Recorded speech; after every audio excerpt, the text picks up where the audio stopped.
A sessão de hoje é sobre o pardal espanhol. Até agora estas sessões das quartas-feiras foram, sobretudo, dirigidas a aves de grande porte, umas mais emblemáticas, como as rapinas ou os flamingos, outras também, enfim, aves grandes, com às vezes histórias interessantes, como por exemplo a pega azul, que tivemos aqui na semana passada, o cisão, que também representa um problema de conservação. Hoje vamos fazer uma sessão dedicada a um passarinho. A pega azul também é um passariforme, mas é um corvídeo, já é uma ave de maior dimensão. Hoje é a espécie de menor dimensão que abordámos até agora nestas sessões das quartas-feiras. Mas a verdade é que, embora estas aves mais pequenas não sejam tão emblemáticas e, porventura, não sejam tão espetaculares como algumas aves de grande porte que já por aqui passaram, nem por isso são menos interessantes e, como vão ver na sessão de hoje, até os pequenos passarinhos têm histórias muito interessantes para contar e eu hoje vou partilhar aqui alguma informação muito interessante e muito curiosa acerca do pardal espanhol, que é esta ave que aqui vemos na imagem. Começamos, como é habitual, por uma pequena ficha de apresentação da espécie. O pardal espanhol pertence à ordem dos passeriformes, que são as chamadas aves canoras. Esta ordem reúne mais de metade de todas as espécies de aves do mundo e pertence à família Passeridae, que é a família que reúne os pardais. O nome científico é Passer hispaniolensis, e eu outro dia, na apresentação sobre os nomes científicos, referi que o nome completo de uma espécie é composto por 4 elementos e não apenas 2, será o nome genérico, o nome específico, e depois o nome da pessoa que classificou a espécie e o ano da classificação. Eu não costumo adicionar aqui esta informação, hoje adicionei apenas para exemplificar e por curiosidade. Primeiro, para explicar a história do parênteses. Os parênteses não aparecem sempre nestes dois elementos. Eles aparecem quando o género em que a espécie está classificada não corresponde ao género original. Ou seja, significa que a espécie foi reclassificada. Efetivamente, quando o Temminck classificou esta ave, que ele chamou Espaniolensis, porque o primeiro registro que ele fez foi em Algeciras, que é no sul de Espanha, e portanto ele chamou-lhe Espaniolensis para dizer que era de Espanha, mas chamou-lhe Fringilla Espaniolensis. Na altura não existia o género Passer. Ele seguiu a linha do Linneu de chamar Fringilla a tudo o que era granívoro. E então chamou-lhe Fringilla Espaniolensis. Mais tarde, quando isto passa para o género Passer, mantém-se o Espaniolensis, mas como mudou para o género Passer, isto leva aqui um parênteses. Portanto, quando virem um parênteses no nome, a seguir, junto ao nome do autor, a seguir ao nome científico da ave, já sabem que significa que o género foi alterado em relação à designação original. O comprimento desta ave é de 14 a 16 centímetros, ele tem, portanto, uma dimensão muito semelhante ao pardal comum. É uma espécie omnívora, que se alimenta tanto de invertebrados como de matéria vegetal, e com estas espécies granívoras a regra é um bocadinho esta. Eles capturam invertebrados principalmente na primavera para darem proteína às crias. E é também a altura em que os invertebrados são mais abundantes. No inverno alimentam-se essencialmente de grãos e de outros componentes vegetais. Portanto, os invertebrados estão presentes, então, sobretudo na época dos ninhos. Ao contrário do pardal comum, que nidifica muitas vezes em edifícios, o pardal espanhol evita os edifícios e evita as zonas habitadas e constrói os seus ninhos principalmente em árvores ou em postes, que podem ser postes telefónicos ou postes elétricos com aquelas caixas de transformação, ou então por baixo dos ninhos de outras aves, nomeadamente cegonhas e grandes rapinas. É uma espécie que evita áreas urbanas, eles raramente entram dentro dos maiores núcleos habitacionais. Não quer dizer que não o venham a fazer no futuro, mas por enquanto é um tipo de habitat que eles não exploram. A postura tem 4 a 6 ovos, em média, embora possa ter menos, possa ter de 2 ou até chegar aos 8, mas tipicamente anda neste intervalo. A incubação dura de 11 a 13 dias e as crias são nidícolas, o que significa que não saem do ninho até terem a capacidade de voar, ao contrário do que vimos, por exemplo, no caso dos cisões, que são aves nidífugas, começam logo a caminhar. Os pardais, tal como a generalidade dos passeriformes, são nidícolas, portanto permanecem no ninho 11 a 15 dias depois de nascer e quando saem do ninho é quando já conseguem voar, é nessa altura que eles saem. Vamos então ver como é que o pardal espanhol se identifica. Tem este aspecto, as principais características são aqui a parte superior da cabeça castanha, as faces bastante brancas, o babete preto, muito visível, e depois os flancos riscados, e notem também o manto preto.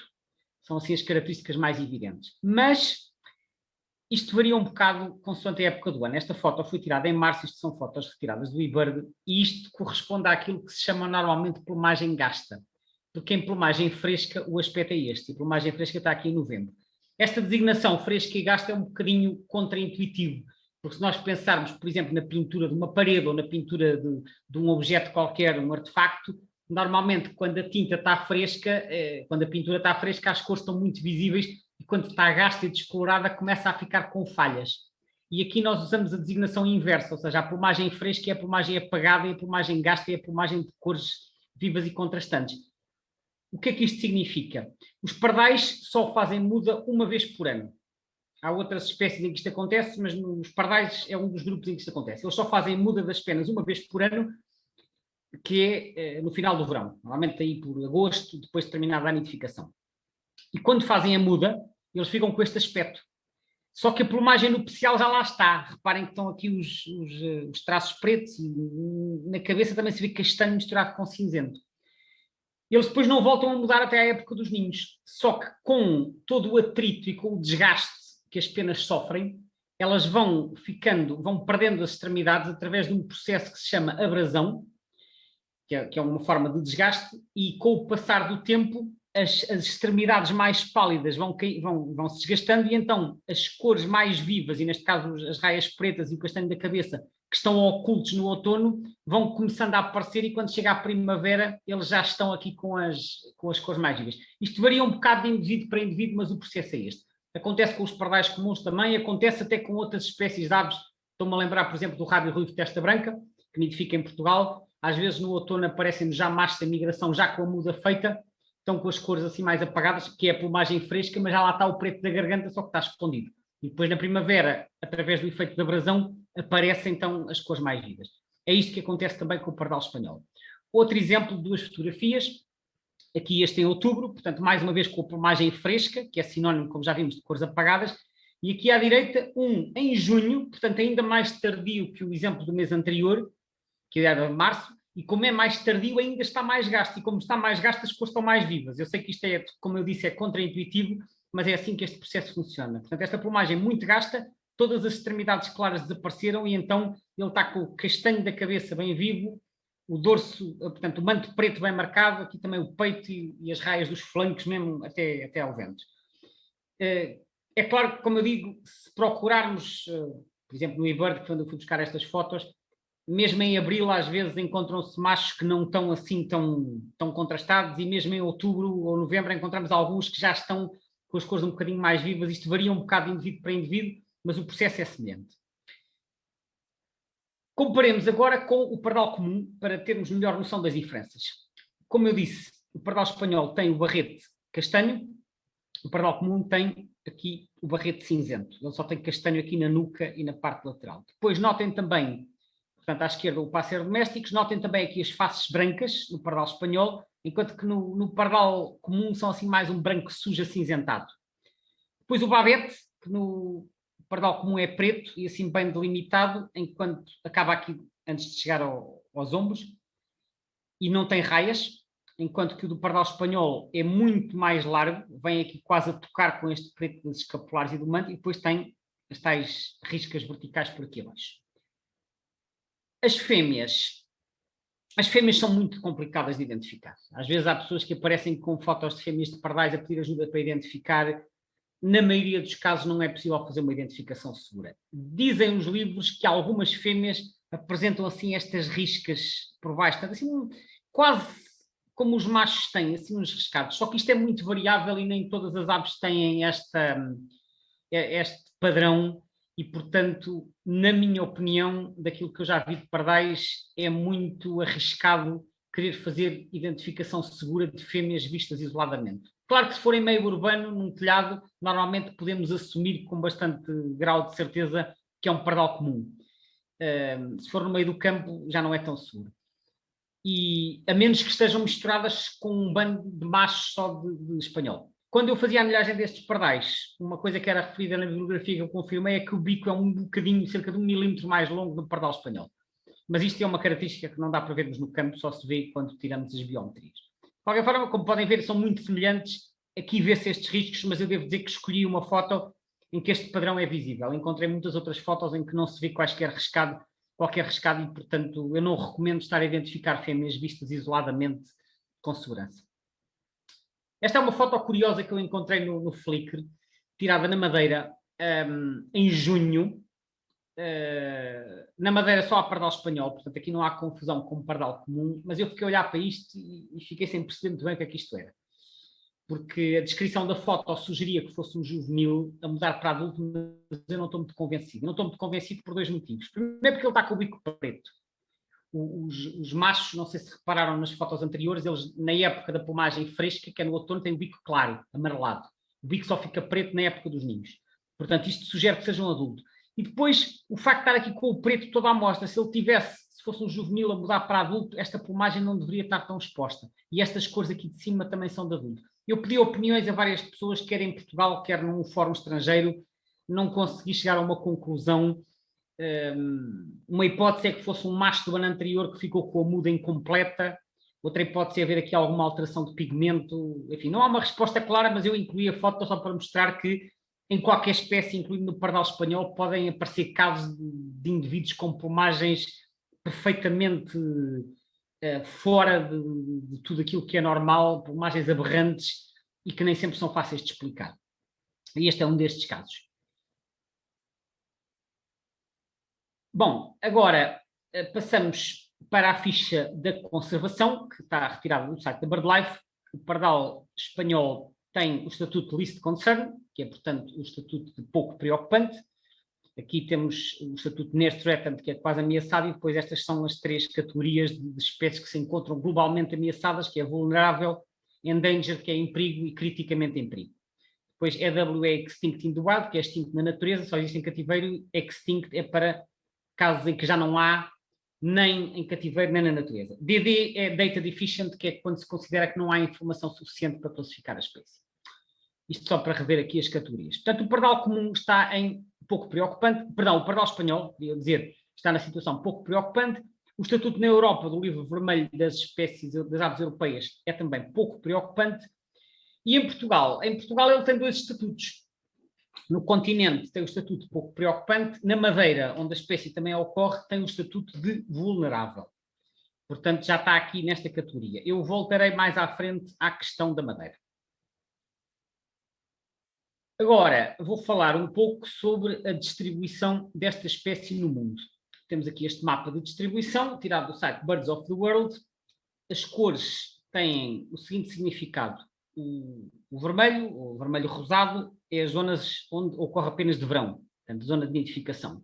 O azul claro são zonas de invernada, portanto, vemos que há aqui populações migradoras, e depois este violeta ou roxo é as zonas onde está presente todo o ano, que é o caso da Península Ibérica. Portanto, podemos ver que a espécie se distribui ao longo de uma faixa não muito larga em latitude, que vai assim, grosso modo, entre os 30 e os 40, 45 graus de latitude, cobrindo aqui todo o Mediterrâneo e depois estendendo-se pela Ásia Central até ao Cazaquistão e tocando aqui no noroeste da China. Depois também anda aqui pelo Médio Oriente, Norte da África e ainda Madeira, Canárias e Cabo Verde.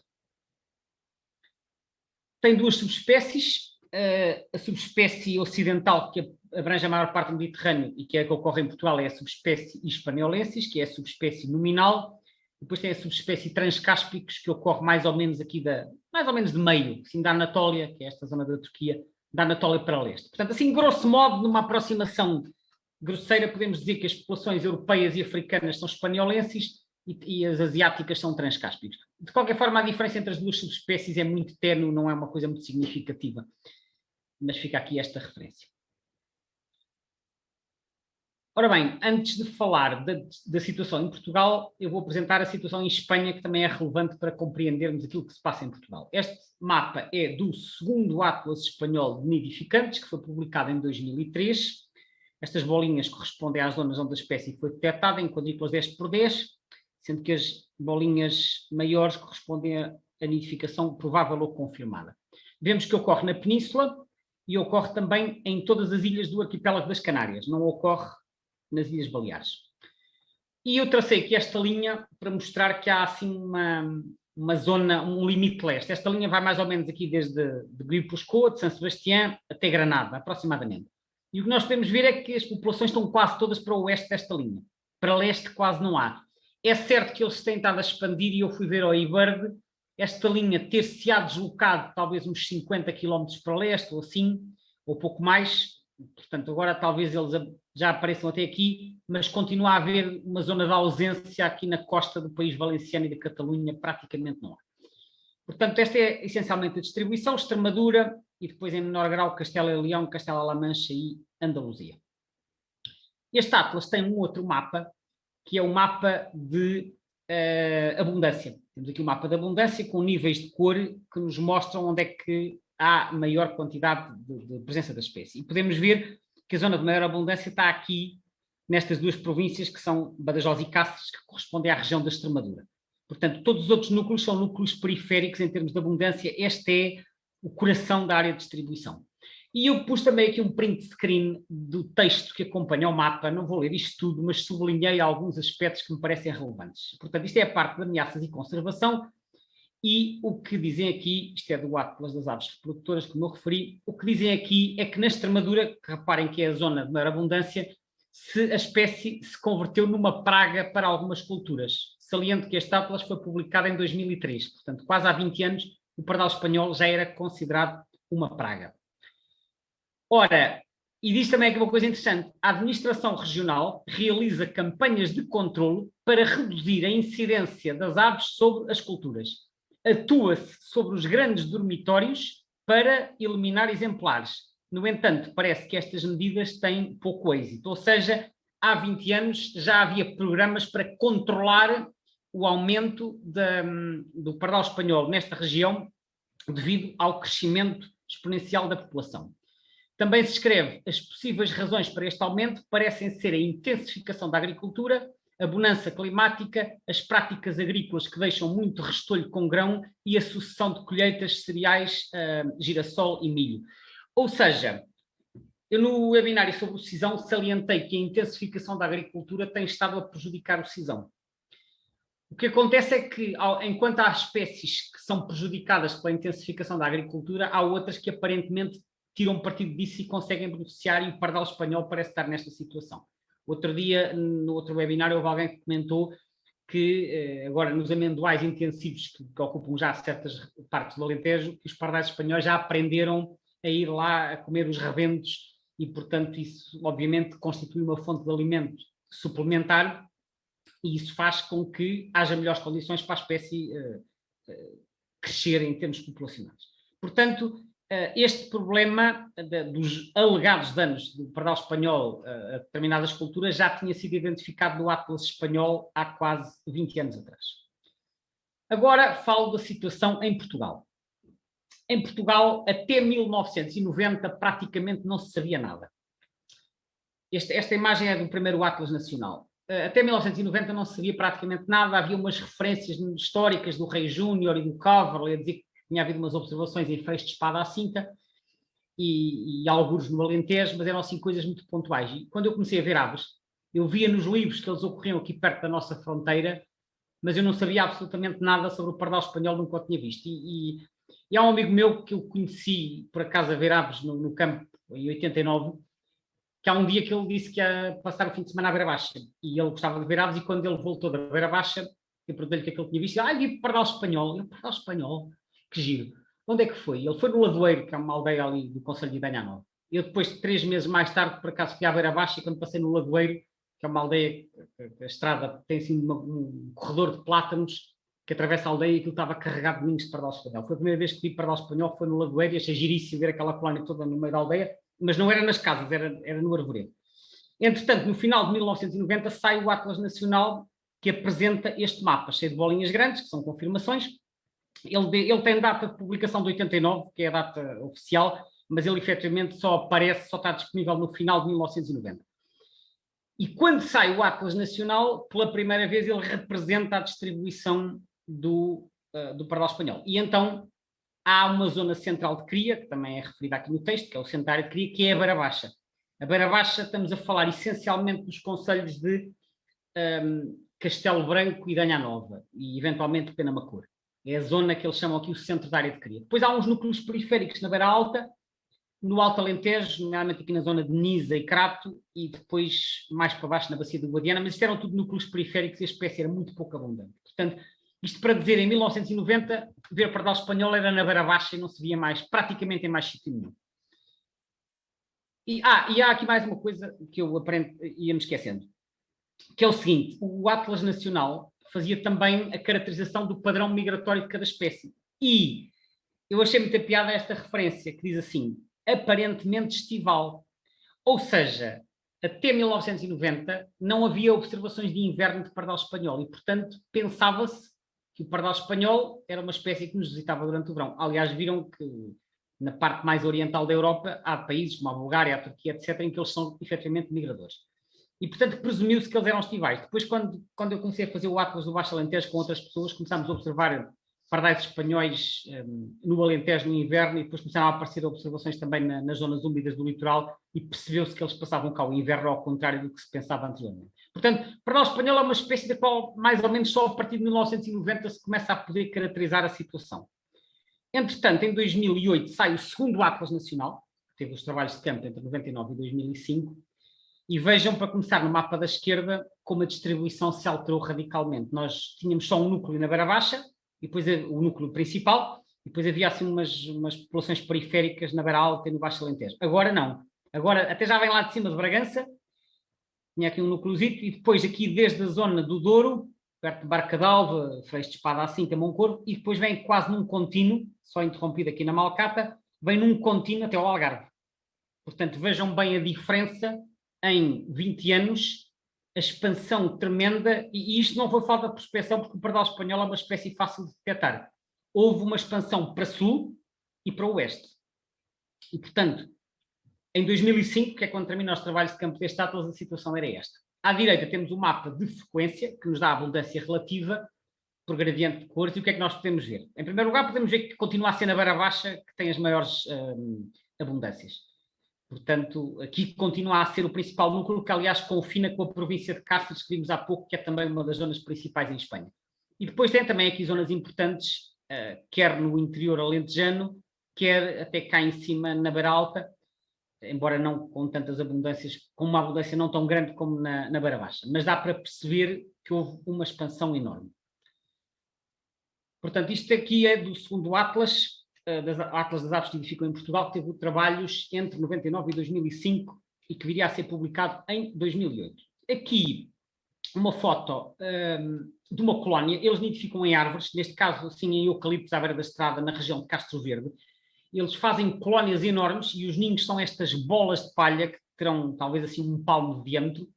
Eu já tive um na mão, porque eu já vi ninhos destes, às vezes caídos à beira da estrada. Se a estrutura for um bocadinho frágil, isto com o vento às vezes pode cair. Portanto, é assim uma bola grande e depois parece, tem um buraco de entrada e eles fazem ninho lá dentro. É assim uma bola de palha. E eles fazem colónias nas árvores e quando nós passamos debaixo de uma destas colónias, em maio ou em junho, vem de lá uma grande chilreada, porque pode ter dezenas ou mesmo centenas de ninhos. Então, aqui um exemplo de uma colónia em eucaliptos. Eles também gostam muito de fazer por baixo dos ninhos das cegonhas. Temos aqui, esta estrutura é uma daquelas plataformas que são postos, apoios dedicados que são colocados para os ninhos das cegonhas. Este entrelaçado de ramos em cima é o ninho da cegonha e cá estão estas bolas que são os ninhos dos pardais. Está aqui um macho de pardal espanhol pousado aqui quase à entrada do ninho. E aqui um outro exemplo ainda com a cegonha, como podem ver aqui sentado. Isto é claramente um caso de comensalismo em que os pardais se aproveitam da existência dos ninhos das cegonhas como estrutura de base para suportarem os seus próprios ninhos. Temos aqui um macho, temos aqui outro macho, e tipicamente um ninho de cegonha pode suportar 10 ou 20 ou mais ninhos de pardal espanhol. E a cegonha está ali a incubar e não fica incomodada com a presença dos pardais. Atenção que às vezes nos ninhos das cegonhas também há pardais comuns a nidificar. E às vezes há os dois misturados. Já vi só com pardal espanhol, só com pardal comum e com os dois. Mas como estes ninhos de cegonhas normalmente estão muito à vista e às vezes até estão à beira da estrada, normalmente parando para olhar para os ninhos das cegonhas, quando vemos lá pardais, é fácil encontrar pardais espanhóis a nidificar por baixo dos ninhos das cegonhas. Aqui umas imagens retiradas do eBird para contrastar a distribuição de maio a julho com a distribuição de novembro a fevereiro, ou seja, a distribuição na época dos ninhos e a distribuição de inverno. Ela não é muito diferente, embora isto aqui são também frequências relativas, portanto, quanto mais escuro, mais numeroso. Vemos que na primavera cá estão as maiores abundâncias aqui na Beira Baixa e na vizinha província de Cáceres, portanto é a zona de maior abundância. No inverno é um bocado diferente, a Beira Baixa já não se destaca com manchas tão escuras, temos maiores abundâncias aqui no Baixo Alentejo e temos uma maior presença da espécie ao longo da costa, embora também haja registros na primavera, mas esta distribuição é mais contínua e com cores um bocadinho mais escuras no inverno, porque no inverno aparecem bandos de pardais espanhóis nas zonas úmidas costeiras. Não é claro que sejam pardais de origem portuguesa, eles podem vir da Beira Baixa, estes que vêm invernar aqui no Tejo, no Sado e no Algarve, mas também podem vir do centro ou do norte de Espanha, nós não sabemos. Portanto, o que é certo é que há migração, porque há zonas no litoral onde eles só aparecem no inverno. Portanto, há populações que migram, há populações que, porventura, ficam no mesmo local durante todo o ano. Há aqui um misto de movimentos que não estão completamente estudados. Grosso modo, a distribuição não se altera muito, há algumas alterações, portanto, há diferentes padrões migratórios.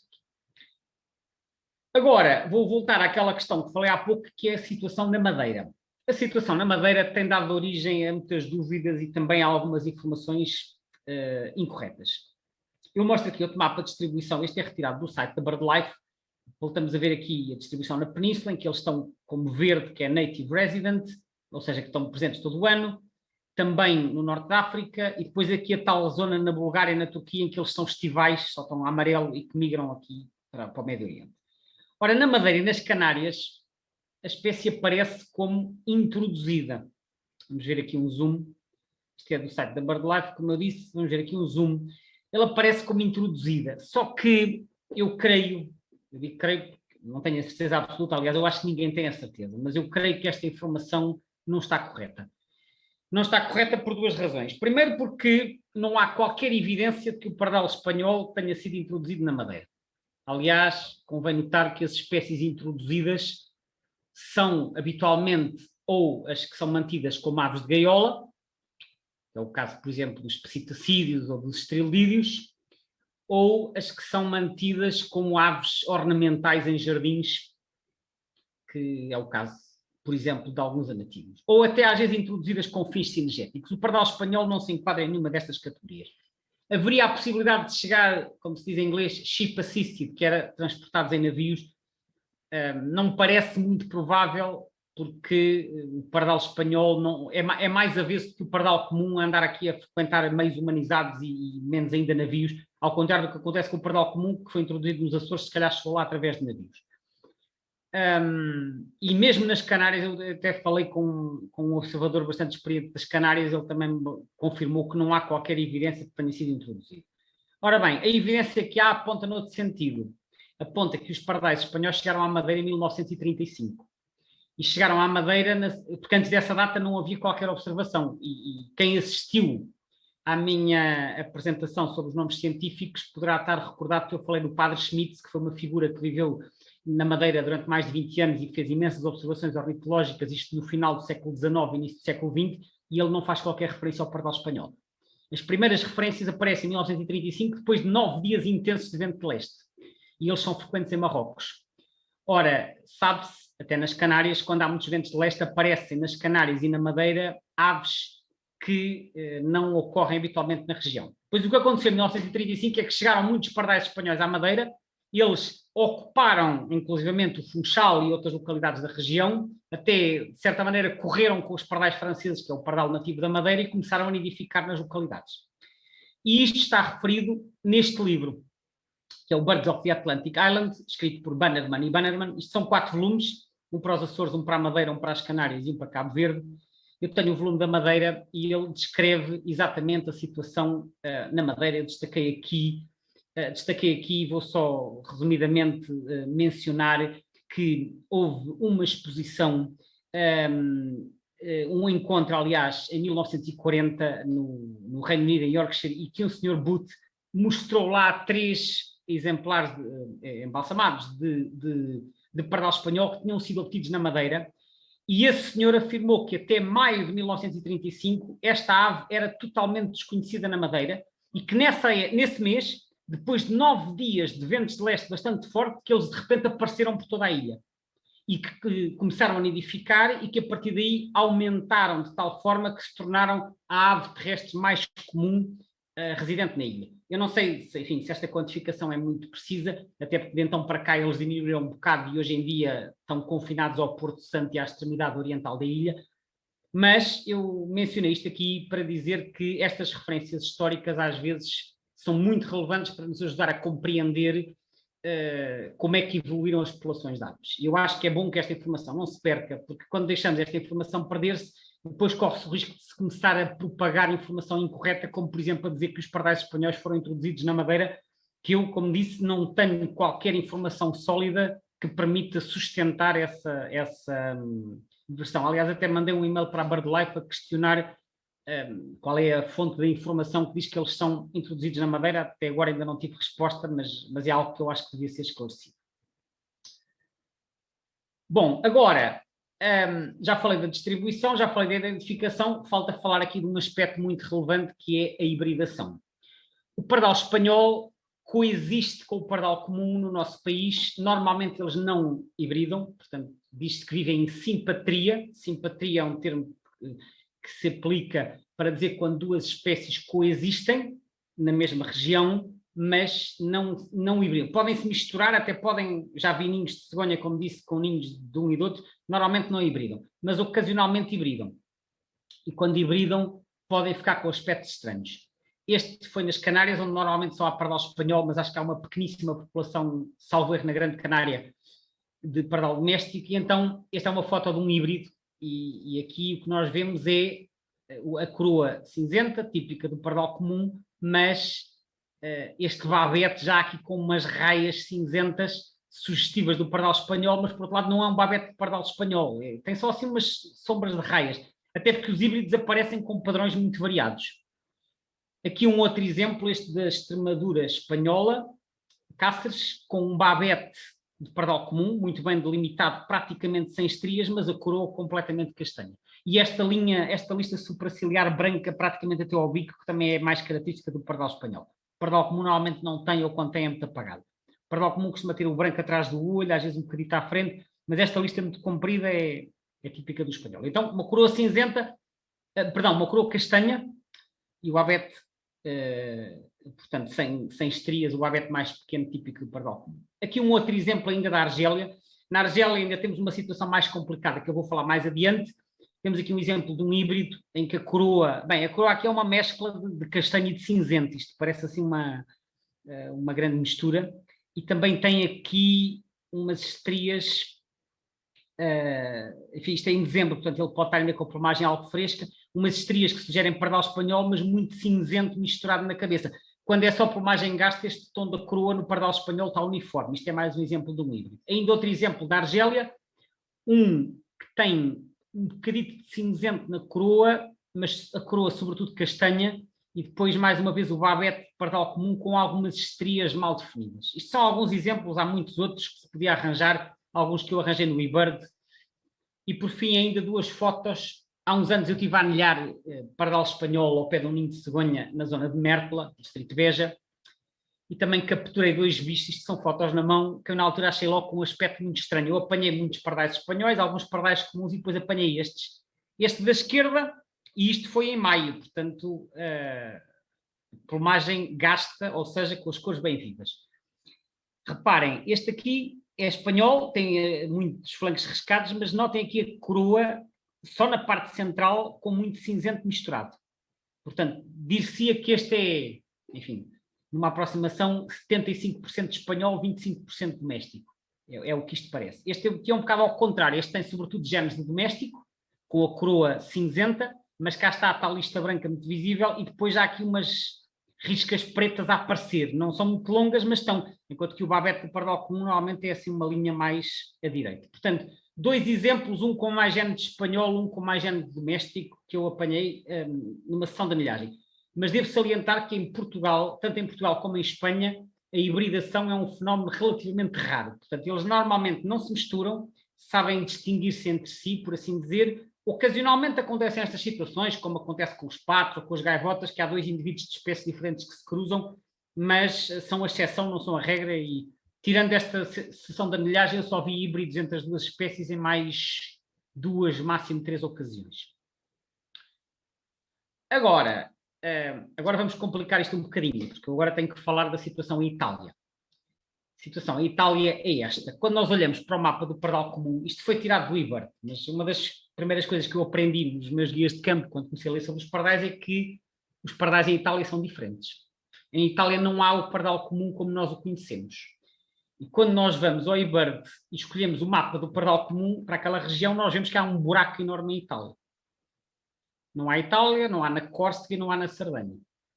Mas há em todos os países à volta. Aliás, este limite coincide quase exatamente com a fronteira italiana com os restantes países.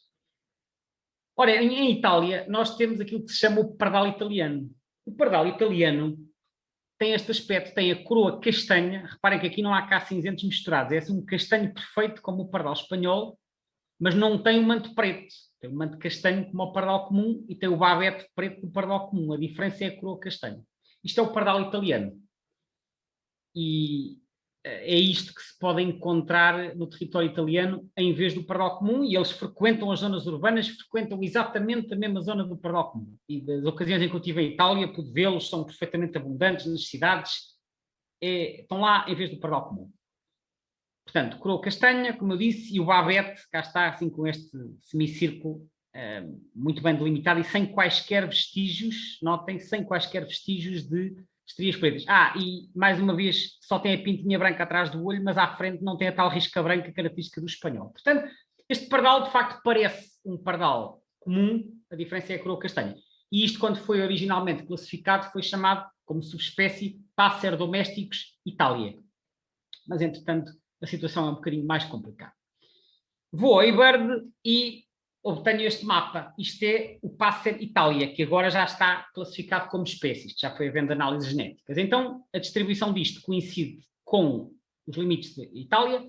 Ele entra ligeiramente aqui na Eslovénia, na Suíça e sul de França. Aparece na Córcega, que é uma ilha que pertence à França, mas não na Sardenha. Isto é o pardal italiano. Há em Itália continental, há na Sicília e há na Córcega. Mas notem que a densidade, em termos de cores, parece ser maior no norte do que no sul. Isto no sul a situação ainda é mais complicada, que eu já vou explicar assim. Portanto, para já, aspecto a reter. Em Itália não há pardal comum, há o pardal italiano, que se distribui pela Itália continental, pela Sicília, mas não pela Sardenha, e ainda aparece na Córcega. Agora vamos ver qual é a situação do pardal espanhol. O pardal espanhol aparece em certas zonas de Itália, principalmente aqui na Sicília, há muitos, localmente aqui no sul de Espanha, de Itália, e particularmente aqui nesta zona que se chama Península de Gargano, que eu já vou voltar, e ocorre na Sardenha, onde, como já vimos, na Sardenha não há nem pardal comum, nem pardal italiano. Portanto, resumindo, na Itália continental não há pardal comum, há pardal italiano e há pontualmente o espanhol. Na Sicília há o espanhol e o italiano. Na Sardenha só há o italiano, só há o espanhol, e na Córcega só há o italiano. Isto é confuso, mas isto ainda vai ficar mais confuso. Este mapa é um mapa de uma das várias análises genéticas que já foi feita aos pardais em Itália, que é uma situação que só recentemente recebeu bastante atenção. A cor amarela refere-se à distribuição onde ocorre o pardal italiano, que está aqui como Passer Italia. A zona azul, que são os países circundantes, é a zona onde há o pardal comum. Esta zona, com este azul assim mais apagado, é a zona de hibridação. Há uma franja de hibridação, mais ou menos com 50 km de largura, em que há ali uma zona em que eles hibridam uns com os outros, mas essa zona não alarga, é uma zona onde acaba um e começa o outro. Na zona, é como acontece com as gralhas pretas e as gralhas cinzentas, as coronas e as córnicas. Diz-se que estas espécies são parapátricas, quando têm distribuição complementar e não se sobrepõem a não ser numa estreita faixa de transição. Portanto, temos o pardal italiano, na maior parte da Itália continental, com esta franja de hibridação com o pardal comum. Temos o pardal italiano também na Córcega. Mas depois acontecem aqui para baixo umas coisas estranhas. Nesta região do sul de Itália, que se chama Apulia, há aqui esta península que se chama Gargano, e aqui há uma bolsa de pardal espanhol, que é este que está encarnado, e o pardal espanhol aqui convive pacificamente com o pardal italiano, tal como convive em Portugal com o pardal comum, e não se misturam. Não há aqui grandes casos de hibridação, aqui nesta zona de Gargano. Mas quando chegamos cá abaixo, à zona da Calábria e à Sicília, o que temos aqui nem é pardal italiano, nem é pardal espanhol. É uns híbridos entre os dois. Ou seja, o pardal italiano, que chegou a ser inicialmente descrito como uma subespécie do pardal comum e mais tarde como uma subespécie do pardal espanhol, e que atualmente uns autores consideram que é um híbrido estável entre os dois, outros consideram que é uma espécie de pleno direito, é o Passer Italia, que é o que está considerado aqui neste desenho, que é tirado deste artigo. Mas isto só é verdade na maior parte de Itália, mas não no sul, porque no sul começamos a ter uma forma intermédia entre o italiano e o espanhol. Eu nem sei sequer se isto tem um nome científico para isto. E há quem chama estes pardais que ocorrem aqui embaixo o pardal siciliano.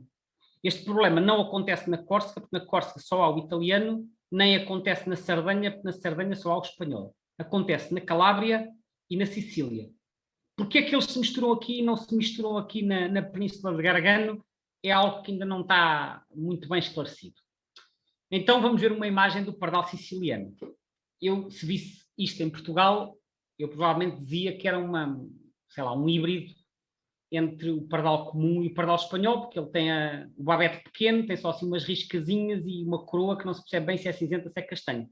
A diferença é que em Portugal estes pardais são raros e na Sicília são todos mais ou menos assim, embora com algumas variações. Tem aqui, portanto, uma seta a indicar a coroa essencialmente castanha, mas notem o babete com algumas estrias. Isto é um exemplo do pardal que se vê na Sicília. Eu nunca estive na Sicília, mas já vi relatórios de pessoas que lá tiveram e que dizem que realmente os pardais lá têm um aspecto estranhíssimo porque não se percebe bem se são... aliás, reparem também aqui o manto relativamente preto. Portanto, ele tem características de italiano e características de espanhol, mas parece que este tipo de híbrido na Sicília é a norma. Outro exemplo do pardal siciliano, isto também é retirado do eBird, coroa castanha com umas franjazinhas cinzentas, babete preto, umas riscas aqui nos flancos, mas umas riscas muito apagadas que não têm nada a ver com os pardais espanhóis que nós conhecemos, mas isto também não é pardal italiano, porque o pardal italiano não teria riscas. Portanto, o pardal siciliano é este intermédio. Como é que isto se chama em termos taxonómicos? Eu não faço ideia, eu acho que ninguém sabe muito bem ainda como é que isto pode ser classificado. Portanto, também já houve quem tentasse chamar a isto Passer malté, portanto, Malta, porque em Malta eu acho que acontece a mesma coisa.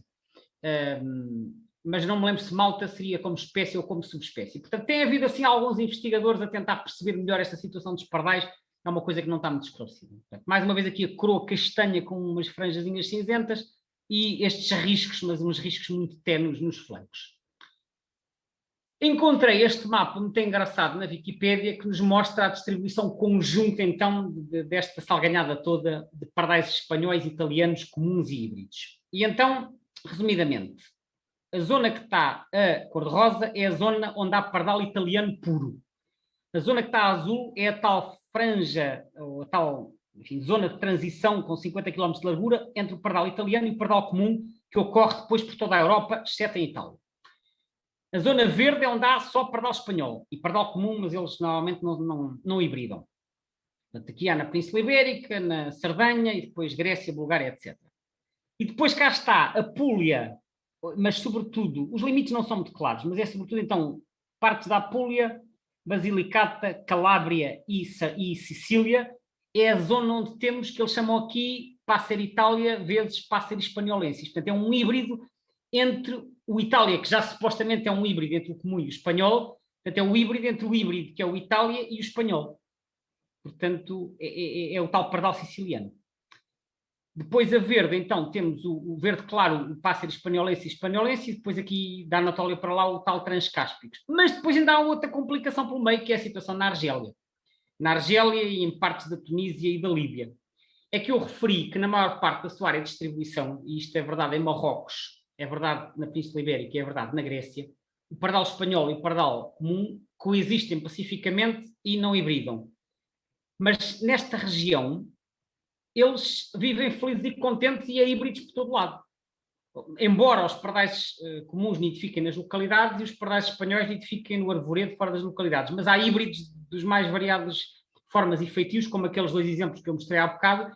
Portanto, em sítios como a Península Ibérica, os híbridos são a exceção. Nesta região são a norma.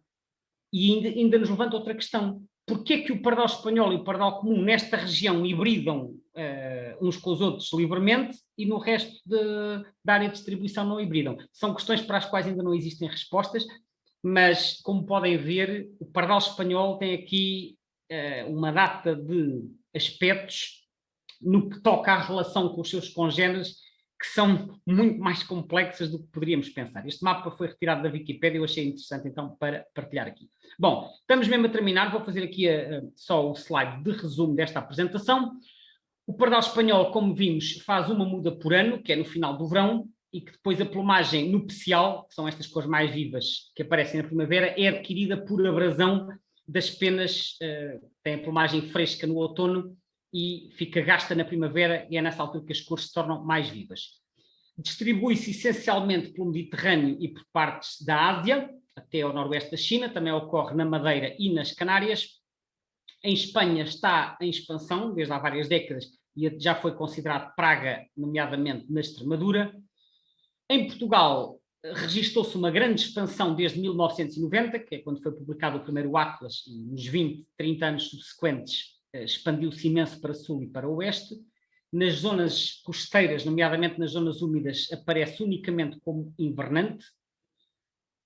No que diz respeito à Madeira, as referências que existem apontam para o aparecimento dessa espécie em 1935, após vários dias de ventos fortes de leste, e desde então a espécie estabeleceu-se na região e permaneceu até à atualidade, sendo atualmente mais comum em Porto Santo. O pardal espanhol pode hibridar com o pardal comum, embora isso não seja a norma, seja a exceção, exceto na Argélia, na Tunísia e no noroeste da Líbia, onde parece ser a regra. E, por fim, a situação de Itália, em que o pardal espanhol tem uma relação complexa e não totalmente esclarecida com o pardal italiano no sul do país, tanto na Calábria e na Sicília. Com isto, termino a apresentação e espero que tenha sido interessante, que tenham gostado e, como habitualmente, fico à disposição para quaisquer questões que queiram colocar. Muito obrigado.